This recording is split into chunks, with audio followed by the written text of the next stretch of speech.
like Amazon, eBay, Shopify, Alibaba, and many more, as well as graphic designing and freelancing. For the introduction of what is Paradigm and why you should choose Paradigm as your e-commerce institute, I would like to call upon stage Mr. Nikash Khan, CEO of Paradigm. Please give him a big round of applause.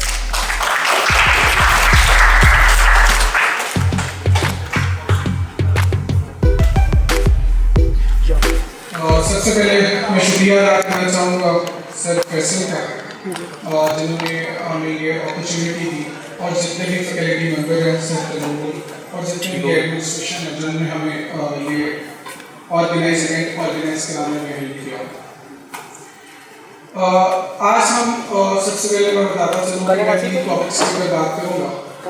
Number 1 failure, number 2 team work, number 3 skill set.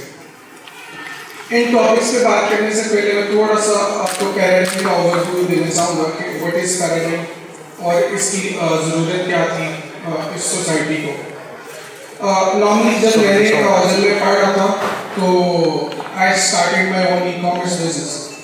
मैं चाह रहा था कि मैं financially independent हूँ, जो कि इस एज में हर बच्चा चाहता है कि वो खुद अपने जो एक्सपेंसेस है वो बेयर करे। तो मैं भी यही चाहता था कि मैं अपने एक्सपेंसेस को बेयर करूं और कुछ करना चाह रहा था, लेकिन मुझे समझ नहीं आ रही थी कि मैं क्या करूं और मुझे क्या करना चाहिए और स्टार्ट कहां से लेना चाहिए। इसी दौरान मुझे ई-कॉमर्स का थोड़ा सा मुझे अवेयरनेस मिली अमेज़ॉन के बारे में, ईबे के बारे में, मल्टीपल प्लेटफॉर्म्स के ऊपर। लेकिन प्रॉब्लम ये आई कि जो इसकी इंफॉर्मेशन थी अच्छी वो नहीं मिलती थी। आज इनके जब मैंने यूट्यूब के सारे फ्री कोर्सेज देखे, मैंने गूगल पे बहुत ज़्यादा इस पर रिसर्च की, तो इसकी जो अच्छी इंफॉर्मेशन थी वो मौजूद नहीं थी और मुझे कोई भी हेल्प करने के लिए वहाँ नहीं था कि मुझे जो स्टार्ट में हेल्प कर सकता कि ये कहाँ से स्टार्ट करना। तो तब मुझे मेरा ख्वाब भी था कि मैं इंशाल्लाह जब मैं अपना काम करूँगा उसके बाद मैं कोशिश करूँगा कि जो मसले मैंने फेस किए हैं वो कोई और नहीं करे। अब अगर मैं बात करूँ अपने सियालकोट इंडस्ट्री की या सियालकोट की, तो यहाँ एक नॉर्मली एक चीज़ प्रैक्टिस होती है कि हम लोग अपने सीक्रेट्स शेयर नहीं करते। अगर मैं बात करूँ विद इन कंपनीज की, तो कंपनीज जो काम करती हैं लाइक एक्सपोर्ट कैसे करते हैं, कस्टमर्स कैसे फाइंड करते हैं, ये किसी के साथ शेयर नहीं करते। उन्हें पर्सनली शायद लगता है कि जब वो शेयर करेंगे तो उनका जो रिस्क है वो कम होगा, उनकी सेल्स कम होगी, लेकिन ऐसा नहीं है, ये बिल्कुल उलट होता है। इसी तरह जब बच्चे कुछ अच्छा काम कर रहे होते हैं तो वो दूसरे बच्चों से वो चीज़ें छुपाते हैं, जबकि कोई बुरा काम करे तो अपनी पूरी सोसाइटी के साथ शेयर करता है। अब अच्छी चीज़ें नॉर्मली लोग छुपा लेते हैं।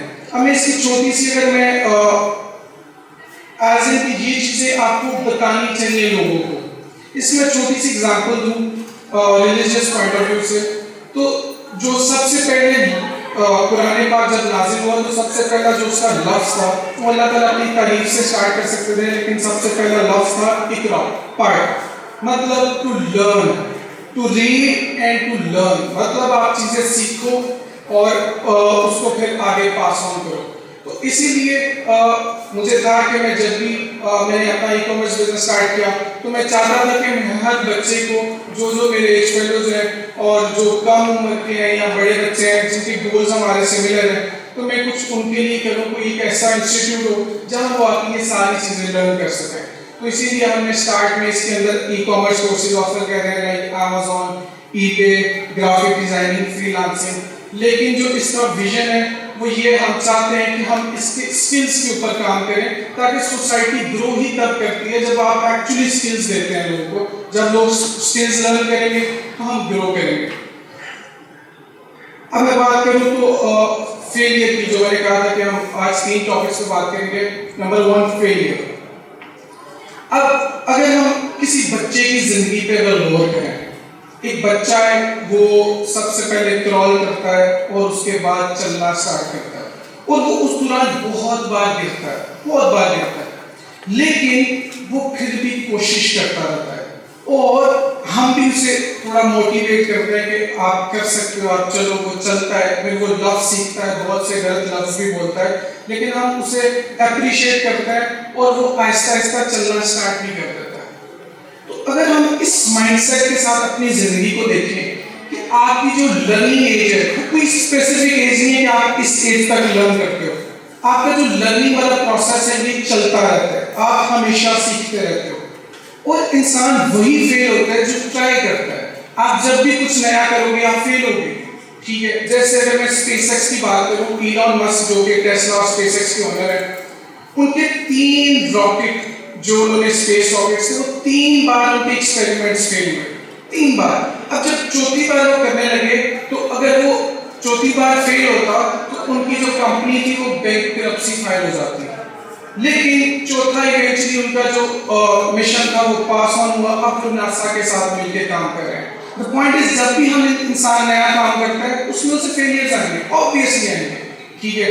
तो वो जरूरी है। मतलब अगर मैं 20 साल की एज में एक सोसाइटी को देख रहा हूँ और अगर मैं 40 साल की एज में वही सोसाइटी देख रहा हूँ, तो मतलब मेरी जिंदगी का कोई इम्पैक्ट नहीं आया सोसाइटी के ऊपर। जरूरी है कि मेरी जिंदगी का आप लोगों के ऊपर इम्पैक्ट आए, आपकी जिंदगी का आपके दूसरों पे इम्पैक्ट आए। इस तरह से तो सोसाइटीज ग्रो करती हैं। तो जरूरी है कि हम नई चीजें ट्राई करें, रेगुलर नई चीजें करें। आपका हर दिन एक नया स्टेप हो, हर दिन आप कुछ नया ट्राई करें। अब नॉर्मली हम यहाँ स्टार्ट करने से पहले लोग डरना शुरू हो जाते हैं, पता नहीं ये चीज चलेगी कि नहीं चलेगी, पता नहीं। जैसे Amazon का बहुत से बच्चे क्वेश्चन करते हैं, इसमें क्या सक्सेस रेट है? भाई वो तो मैं गारंटी नहीं कर सकता, रिस्क तो अल्लाह ताला देते हैं। मैं सिर्फ आपको चीजें सिखा सकता हूँ और आप कोशिश कर सकते हो। तो इसी तरह से तो जिंदगी आप नॉर्मली है ही कोशिश करना। अब अगर मैं सक्सेस की बात करूँ तो सक्सेस तो एक पर्सनलाइज्ड चीज है कि आप उसको डिफाइन करते हो, भाई मेरे लिए सक्सेस ये है, मैं बिलियनर बन जाऊं या मैं लोगों को सर्व करूं। तो सक्सेस का तो एक अपना हर इंसान का क्राइटेरिया है। लेकिन ये जितनी भी चीजें हैं ये तब है जब आप ट्राई करते हो। इसीलिए कभी भी हमें वो स्टेप लेने से नहीं डरना चाहिए। आप बोल्ड स्टेप्स ले जिंदगी में, स्पेशली इस स्टेज के अंदर जब हमारे स्टेक्स कम है। इस स्टेज में हम रिस्क लेंगे फर्क नहीं पड़ेगा, क्योंकि हम पे कोई फैमिली इसलिए रिलाई नहीं करती। लेकिन ये जब हम शादीशुदा हो जाते हैं, अब आप 30s में चले जाते हैं, तो फिर अब मेरी जिंदगी से मेरे बच्चे, मेरी फैमिली अफेक्ट होती है। तो मेरी वो जो रिस्क लेने की प्रोबेबिलिटी है वो कम है। तो इसीलिए जरूरी है कि मैं इस एज के अंदर रिस्क लूं और 30s में मैं सेटल होने की तरफ जाऊं, वो काम करूं जो मैं जिसमें मैंने बहुत बार देख चुका हूं। इस तरह से हम एक्चुअली जिंदगी में सक्सीड करते हैं। तो ये जरूरी है कि हम स्टेप्स लें और उसमें फेलियर्स, कामयाबी की सबसे बड़ी जो राज है वो फेलियर है। आप फेल होते हो, उसके बाद सक्सेस आती है। नंबर 2 जो दूसरा हमारा टॉपिक है, टीम वर्क। अब जितने भी सोसाइटी के जो बड़े गोल्स होते हैं वो आप टीम के साथ अचीव कर सकते हैं। इसकी छोटी सी एग्जांपल अगर मैं ग्लोबल वार्मिंग की दूं या मैं पॉवर्टी की दूं, तो ये एक बंदा इरेडिकेट नहीं कर सकता। ये इसके लिए हमें कंबाइंड एफर्ट चाहिए। हर इंस्टीट्यूट का, हर सोसाइटी का एक मोटो होता है। जैसे इस इंस्टीट्यूट का भी यकीनन मोटो होगा, हमारा भी है। इस तरह से हर इंस्टीट्यूट का भी एक मोटो होता है। अब उस मोटो को मैं कभी भी अकेला अचीव नहीं कर सकता, मुझे उसके लिए टीम चाहिए।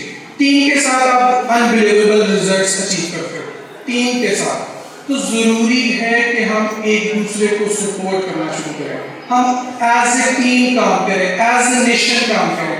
तो फिर हम वो गोल्स अचीव करेंगे जो नॉर्मली कोई नहीं कर पाया। इसी तरह से नेशंस आगे चले जाते हैं, इसी तरह से इंस्टीट्यूट्स आगे चले जाते हैं जब हर इंसान अपनी रिस्पॉन्सिबिलिटी समझे। जैसे अगर मैं बात करूँ, हम पूरा दिन पॉलिटिशियंस को क्रिटिसाइज करते हैं, लेकिन अगर मैं अपने ऊपर की बात करूँ तो मेरी जिंदगी में तो कोई चेंज नहीं है। मैंने अपना किसी किस्म का कॉन्ट्रीब्यूशन नहीं पे किया जो मैं कर सकता था।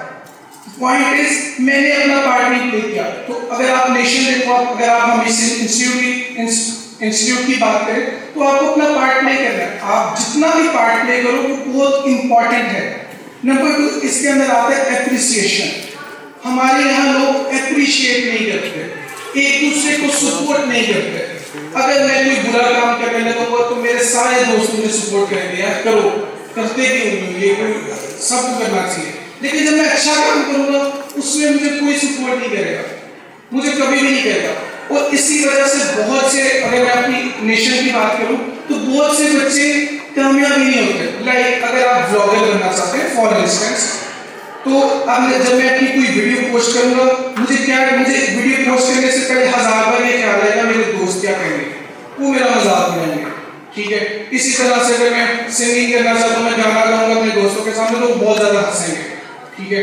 तो वो जो एप्रिसिएशन वाली चीज है वो सोसाइटी के अंदर नहीं है, वो हमें लेके आनी है कि हम एक दूसरे को एप्रिशिएट करें, इवन छोटे छोटे स्टेप्स के लिए। अगर मैं अपनी जिंदगी चेंज करना चाहता हूँ तो जरूरी है कि मैं दूसरों की जिंदगियां चेंज करूं, उनको अप्रिशिएट करूं उनके हर काम के लिए। आपका यहाँ आना ये एक एप्रिसिएशन वाली चीज है कि आप यहाँ आए हो, आपने एक स्टेप किया। इसी तरह से आप कोई ट्राई करते हो, कुछ नया करते हो, तो जरूरत है कि मैं आपको अप्रिशिएट करूं। यहाँ हम लेग पुलिंग बहुत ज्यादा करते हैं। जैसे अगर मैं बात करूं तो मेरा एक ई-कॉमर्स इंस्टीट्यूट है, तो मैं बाकी ई-कॉमर्स कोर्सेज को जितने भी इंस्टीट्यूट्स हैं उन्हें कहूँगा वो अच्छे ही नहीं है। ऐसा नहीं होना चाहिए। हर वो बंदा जो सोसाइटी की बेहतरी के लिए काम कर रहा है, आपको उसे इंडोर्स करना चाहिए, आपको उसको अप्रिशिएट करना चाहिए। जो एप्रिसिएशन है वो एक सेल्फ कॉन्फिडेंस देती है, वो हेल्प करती है बच्चों को ग्रो करने में। तो जरूरी है कि हम वो जो टीम वर्क है, जिसमें प्लेयर नहीं भी परफॉर्म करता फिर भी टीम जीतती है, और वो एक इक्वल कंट्रीब्यूशन होता है। अगर किसी से परफॉर्म, जैसे बाबर आजम नहीं परफॉर्म करते वर्ल्ड कप में, फिर भी वो अगर टीम जीत जाती है तो उनका एक एक्चुअल कंट्रीब्यूशन है टीम के अंदर। तो इसीलिए टीम के अंदर अच्छे प्लेयर्स भी होते हैं, बुरे भी होते हैं, ऑलराउंडर्स भी होते हैं, हर तरह के होते हैं। तो हमें एक दूसरे को सपोर्ट करना चाहिए, फिर ही हम वो अपने गोल्स अचीव कर पाएंगे जो एक्चुअली हम करना चाहते हैं। Number 3, skill set. मैं एक इंटर्नशिप मैंने की, तो मेरे पास तकरीबन मैंने वहाँ से भी 3000 यूएस अर्न किए। जब मैंने वो पैसे कमाए तो इस तरह मेरे बहुत से दोस्त हैं, हम 2-3 महीने की इंटर्नशिप की यूएसए में। तो हमने जब वो इंटर्नशिप कर ली तो हमारे पास कोई टोटल 3-4 हज़ार डॉलर हमने कमाया। अब जब वो कमा ली है तो मेरे बहुत से दोस्त हैं जो ट्रिप्स पे चले गए, जिन्होंने नए नए फ़ोन्स ले लिए। अब मेरे पास भी ऑप्शन नहीं कि मैं भी फ़ोन ले लूँ या मैं ट्रिप्स पे चला जाऊँ। तो मैंने क्या मुझे बहुत ज़्यादा ई-कॉमर्स का शौक आ रहा था, तो मैंने एक 3000 यूएस डॉलर का कोर्स बाय कर लिया। अब नॉर्मली अगर मैं यहाँ की मेंटालिटी के अकॉर्डिंग देखता तो मैं कभी भी इतने पैसे किसी कोर्स पे नहीं लगाता, क्योंकि यहाँ एक वो कल्चर नहीं है कि स्किल्स पे इंसान को इन्वेस्ट करना चाहिए। तो अगर मैं बात करूँ उस 3000 डॉलर की, तो आज उसकी बेस पे मेरी 2 कंपनी स्टैंड करती हैं। द पॉइंट इज कि हमें स्किल्स पे इन्वेस्ट करने की जरूरत है, अपना टाइम, अपना पैसा। जैसे हमारे पास एक प्रीवियस बैच में यूईपी के 2 इंजीनियर्स बैठे हुए हैं। अगर मैं गौर करूं कि यूईपी के इंजीनियर को क्या जरूरत है हमारे पास आने की, हालांकि उन्होंने अपनी जिंदगी के 16-18 साल उन्होंने काम किया, इंजीनियरिंग पढ़ी, तो वो अब आगे कोर्स कर रहे हैं। पॉइंट इज, प्रॉब्लम इज कि उनके पास स्किल्स नहीं है और वो एक्चुअली स्किल्स लर्न करना चाहते हैं।